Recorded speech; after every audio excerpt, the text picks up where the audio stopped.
Continuamos con el tema del juicio en el neonatal por las muertes de los bebés en el neonatal. Y recién hablábamos con el abogado de Brenda Agüero, dando su parecer sobre cómo marcha el juicio, y ahora vamos a hablar con una de las mamás de los bebés fallecidos. Estamos en diálogo ahora con Vanessa Cáceres, a quien le agradecemos el contacto y le pedimos, bueno, cómo ve la marcha del juicio hasta el momento. Hola Vanessa, Paula te saluda, ¿cómo estás? Buen día. Hola, buen día, ¿cómo les va? Bueno, contanos vos desde tu perspectiva. Recién el abogado de Brenda Agüero dio su parecer, hizo alusión a su estrategia defensiva, van a sostener su inocencia. Decía que Brenda estaba tranquila, por más que pedían cadena perpetua, pero se indicaban a todo un sistema del que ella no tenía conocimiento directo, ¿no? ¿Cuál es tu pensamiento, tu sensación, todo lo que has podido recabar a lo largo de todo este tiempo que ha transcurrido? Eh, bueno, han sido muchas audiencias en donde hemos, i- podemos ir ya sacando algunas conclusiones. Hemos visto cosas en las audiencias que nos han dejado claras muchas historias nuestras que teníamos inconclusas, ¿no? Mm, Y, y en este juicio hay dos responsabilidades que quedaron muy claras. Una, una persona que, que hizo lo que realmente la monstruosidad mm. que sucedió en el neonatal y que fue de manera intencional.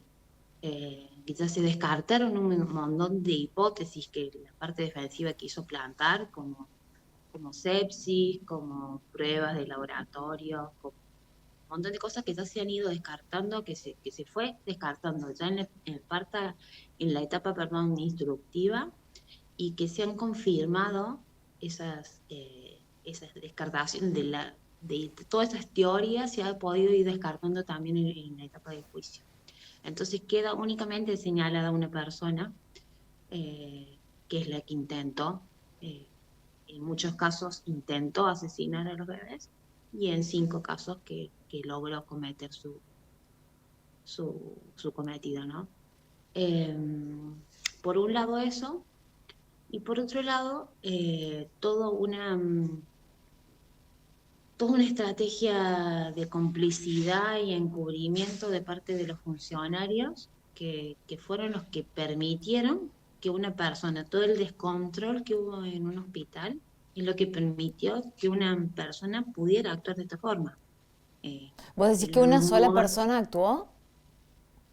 sí, queda ya claro que es una sola persona la que ha actuado. La que cometió Eh, el hecho el puntual, hecho, decís vos, pero el hecho digo, hay puntual. una cadena porque estaba viendo, digo, porque está, bueno, el ministro de Salud, que después quiero preguntarte por lo que dijo, en su momento, ¿no? Diego Cardoso, la exdirectora del hospital Liliana Asís, la jefa de neonatología Marta Gómez Flores, el ex vicedirector Julio Escudero Salama. Entonces hay una cadena de responsabilidades y, vos decís, complicidades. Sí, totalmente. Sí, eso también nos ha quedado claro a lo largo de esta. Y un corporativismo, un pacto de silencio, de no decir de más, lo resolvemos puertas para adentro.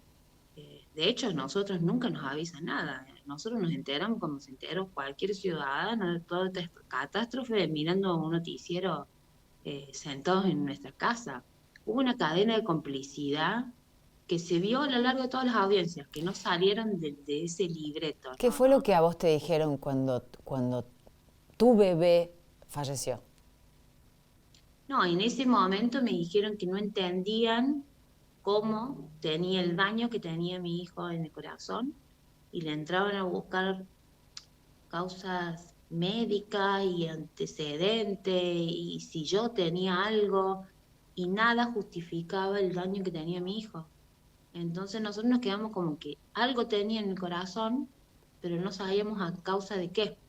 Y ellos tampoco lo supieron porque nunca lo supieron explicar en su momento.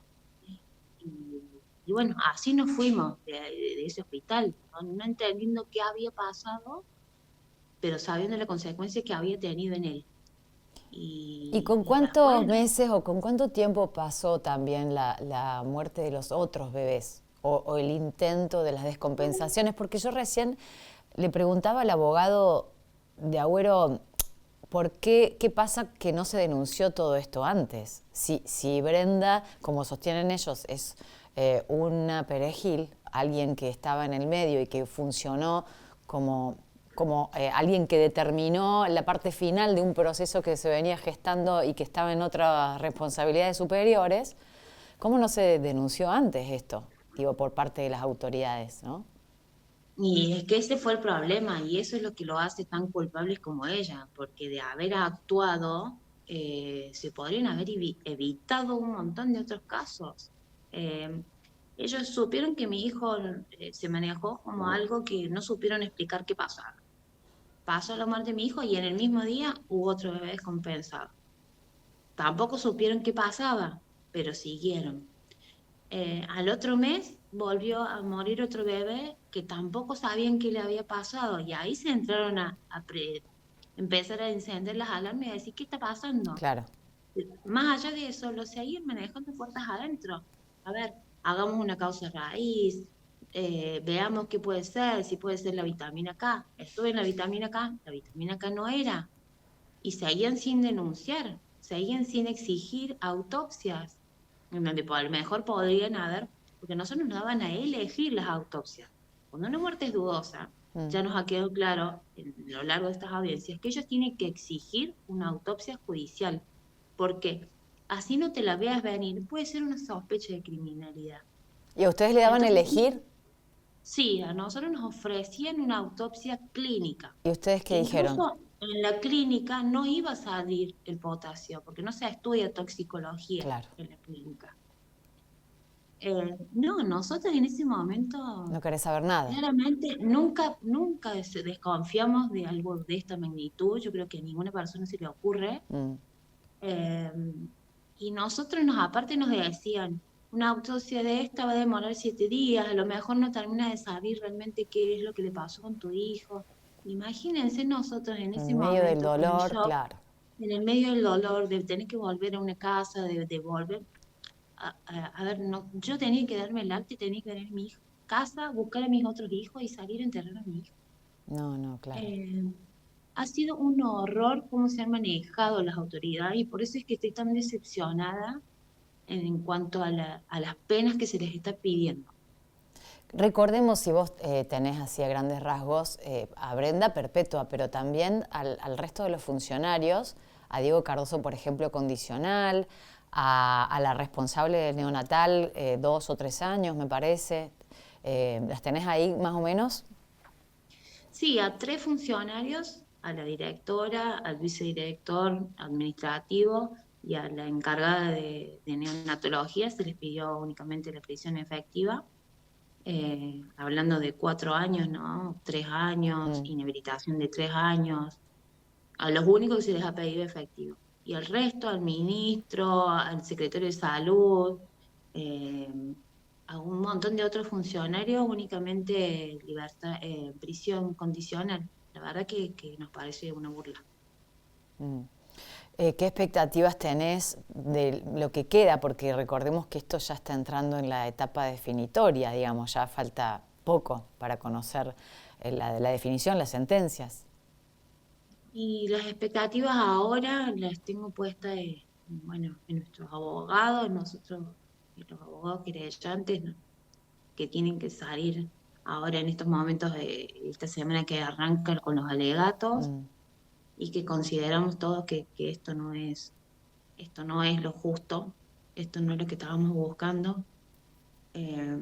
Y bueno, depositar en ellos nuestras esperanzas, hay cosas que se nos han ido yendo a las esperanzas. Yo la verdad que salí muy desilusionada después del pedido de la fiscalía con estas penas, salí decepcionada porque esta no es la justicia independiente que uno pretende que haya.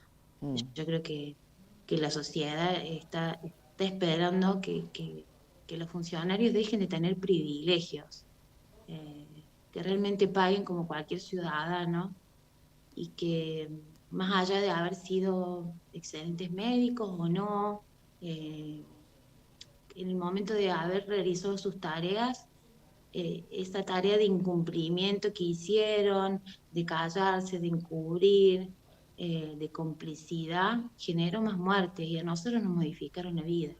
Entonces me parece que lo que deberían pedir tendrían que ser en base a eso, se tendrían que poner un poco en la situación de todos estos padres que hemos tenido que continuar con una vida destrozada, porque acá parece que los únicos condenados hasta el momento hemos sido nosotros.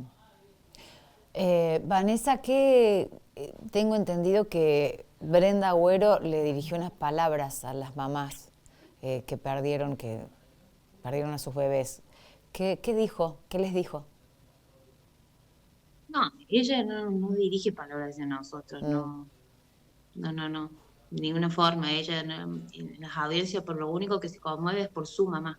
mm, Ella nunca se conmovió por nuestros hijos, nunca se conmovió con esta historia. A ver, otra cosa que resulta también sumamente sospechosa en una persona mm, que le están acusando de semejantes hechos. Si vos realmente te crees inocente, yo gritaría a los cuatro vientos mm. realmente que no soy capaz de hacer eso.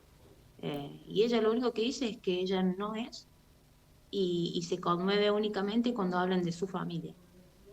Eso es Brenda Agüero. Vanessa Cáceres, mamá de uno de los bebés fallecidos en el neonatal. ¿El nombre de bebé? Francisco. Francisco. Gracias por este contacto y bueno, vamos a seguir de cerca, por supuesto. Está la línea abierta para cuando quieran expresar y cómo se están organizando. ¿Ustedes se manejan en conjunto con las otras familias que han tenido pérdidas también?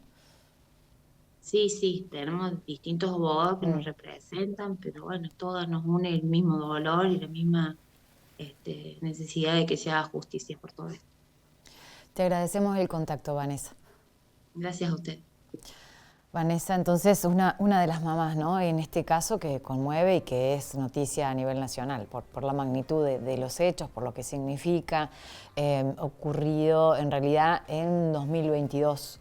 Se conoce, ¿no? Se empieza a dar a conocer toda este horror, esta pérdida consecutiva de bebés, estos crímenes sistemáticos, ¿no? de bebés recién nacidos. Es indescriptible por donde se lo mire. Es muy difícil abordar esto, de cualquier lado, ¿no? Sobre todo cuando uno ha tenido la posibilidad de maternar. Vamos a hacer la pausa, ya venimos.